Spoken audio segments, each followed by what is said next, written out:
Dans cette vidéo, je vous apprends un tour 100% automatique où le magicien ne touche absolument jamais le jeu. C'est le spectateur qui mélange, distribue et fait tout le travail. Et pourtant, la prédiction du magicien tombe juste à tous les coups. Pour ce tour, le magicien utilise un paquet de cartes qu'il emprunte à son spectateur. Il peut d'ailleurs directement lui donner les cartes pour que ce dernier le mélange autant de fois qu'il le souhaite. Une fois le jeu mélangé, le magicien explique qu'il va simplement retirer 3 cartes de prédiction qui serviront pour la suite. Il parcourt le jeu face visible et sélectionne 3 cartes. Il les sort du jeu et les aligne sur la table en expliquant à son spectateur qu'on y reviendra plus tard. C'est la seule fois du tour où le magicien touche au paquet de cartes. Avant de donner définitivement le paquet de cartes à son spectateur, le magicien peut effectuer un dernier mélange. C'est la dernière fois du tour qu'il touchera aux cartes. Le magicien fait ensuite appel au spectateur. Il lui demande de distribuer 3 piles de cartes sur la table, mais attention, le spectateur a une liberté totale. Il peut mélanger entre les donnes, distribuer dans l'ordre qu'il veut les paquets, ou même retirer des cartes du milieu. Le magicien précise qu'il peut récupérer des cartes du dessous ou déposer des gros blocs de cartes d'un coup. L'idée est de créer le chaos total. Le spectateur mélange, distribue, fait ce qu'il veut sans aucune contrainte.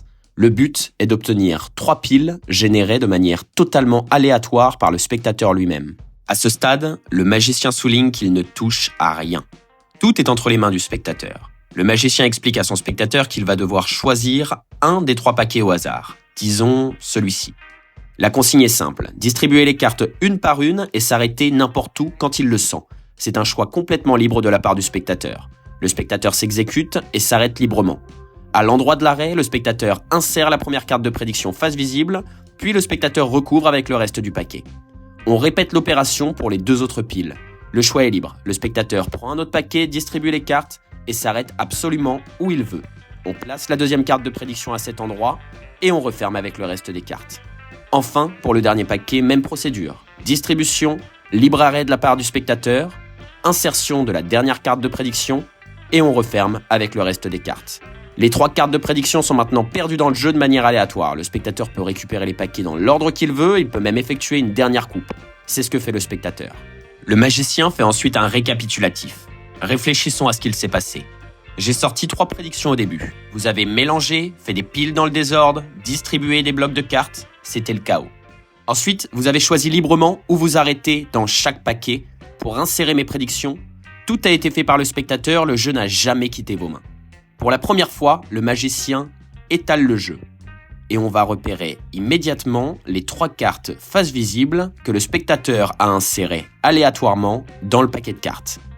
C'est ce que fait le magicien. Il étale les cartes et repère les 3 emplacements où le spectateur, dans un jeu complètement mélangé, a décidé de s'arrêter. Ces emplacements vont nous permettre de récupérer les 3 cartes qui accompagnent les cartes de prédiction, c'est-à-dire les cartes se situant au-dessus des 3 cartes de prédiction du magicien.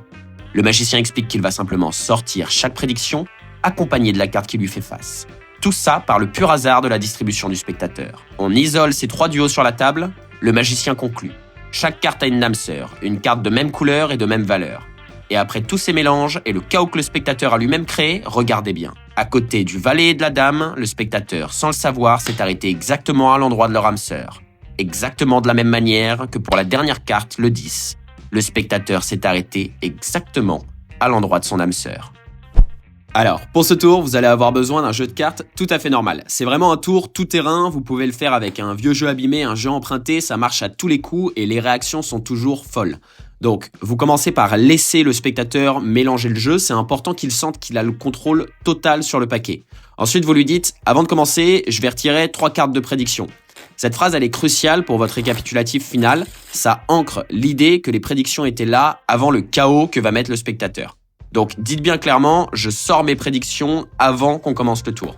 Alors, concrètement, comment on choisit ces cartes ? Vous allez chercher 3 cartes de la même couleur. Cette fois par couleur, j'entends 3 rouges ou 3 noirs. Mais attention, justement, les valeurs doivent être toutes différentes. Donc vous ne pouvez pas choisir un trio de prédictions où il y aurait par exemple un set de pique et un set de trèfle. Ça ne fonctionnerait pas. Donc comment je fais techniquement ? Je vais récupérer le paquet de cartes une fois que mon spectateur l'a bien mélangé et je vais parcourir le jeu. Donc je fais défiler les cartes et je pourrais m'arrêter par exemple sur ces 3 cartes-là. Elles n'ont pas la même valeur mais elles ont la même couleur. Mais pour l'exemple, on va en trouver d'autres. Par exemple, celle-ci, valet 2, 3, c'est parfait. C'est 3 cartes noires qui n'ont pas la même valeur.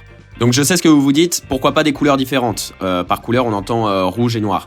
Bah, c'est pour simplifier votre mémorisation. C'est beaucoup plus simple de retenir valet 2, 3 toutes noires que de retenir valet rouge, 2 noirs et 3 rouges par exemple.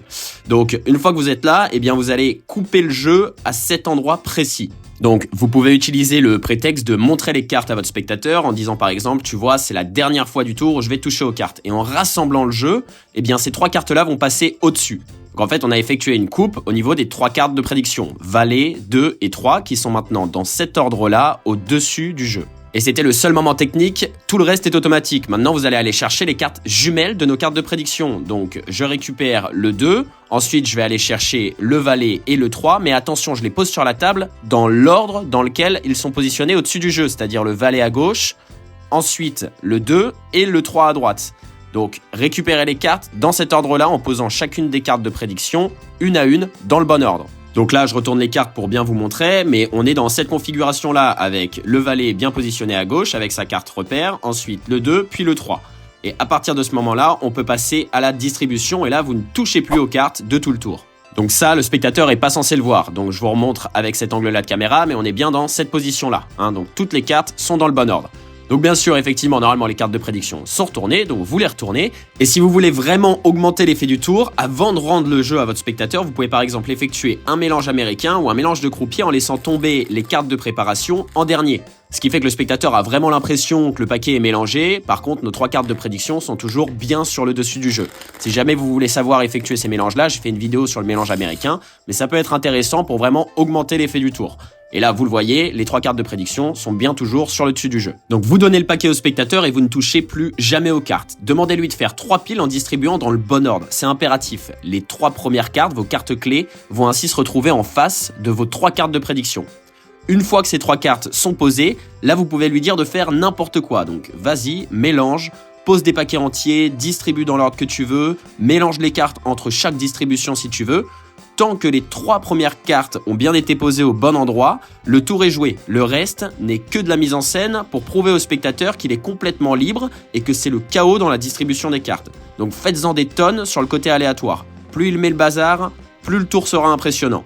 Mais mathématiquement, vos 3 cartes cibles sont protégées tout en bas de chaque pile. Ensuite, on ajoute une touche de bluff. Vous lui demandez de choisir une pile, peu importe laquelle. La procédure est toujours la même. Il va choisir un des 3 paquets, n'importe lequel, distribuer les cartes, s'arrêter quand il veut, et quand il s'arrête, il placera la carte de prédiction correspondante face visible pour marquer la position.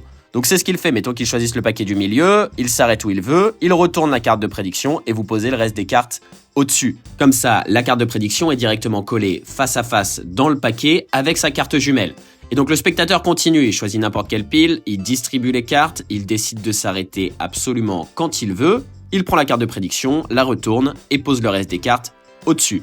Vous l'avez compris, il fait ça avec la 3e pile, donc là vraiment, vous insistez sur le côté aléatoire, il distribue autant de cartes qu'il veut, il s'arrête, une fois qu'il est content, il prend la carte de prédiction, la retourne et pose le reste des cartes au-dessus. Maintenant, insistez encore une fois sur le fait qu'il peut prendre n'importe lequel des paquets et les poser comme il le souhaite. Là aussi, c'est un choix complètement libre de la part du spectateur. Vous lui dites qu'il peut aussi couper le jeu. Attention, il faut faire qu'une seule coupe, une coupe simple. Donc ça, c'est pas essentiel, mais vraiment, s'il a envie de couper le jeu, il peut le faire. Et ensuite, là, ça va être le moment le plus important. Vous allez récapituler le tour avec lui. Donc là, c'est vraiment le moment de vendre l'effet de ce tour de magie. Rappelez-lui qu'il a tout fait. Donc, j'ai juste sorti 3 cartes de prédiction au début. Ensuite, il a mélangé n'importe comment. Il a choisi où s'arrêter à chaque fois. Donc, insistez bien sur le fait que le jeu n'a jamais quitté ses mains. C'est ce qui rend ce tour impossible dans leur tête. Pour le final, étalez le jeu. Repérez vos cartes face visible, les cartes de prédiction. Et là, donc, petite subtilité, vous sortez la prédiction et la carte qui est au-dessus de cette prédiction. Donc, vous faites ça pour les 3 cartes. Vous sortez les 3 cartes de prédiction avec leur paire, donc la carte qui est juste au-dessus. Il ne vous reste plus qu'à faire le final en révélant la coïncidence de dingue. Retournez les cartes une par une pour montrer les paires parfaites en expliquant à votre spectateur que chaque carte a une âme sœur et qu'il a réussi à toutes les trouver dans un jeu complètement mélangé. C'est un tour automatique mais dévastateur, donc si vous avez aimé, n'hésitez pas à me le dire dans les commentaires. Et moi je vous dis à dimanche prochain pour un nouveau tour de magie.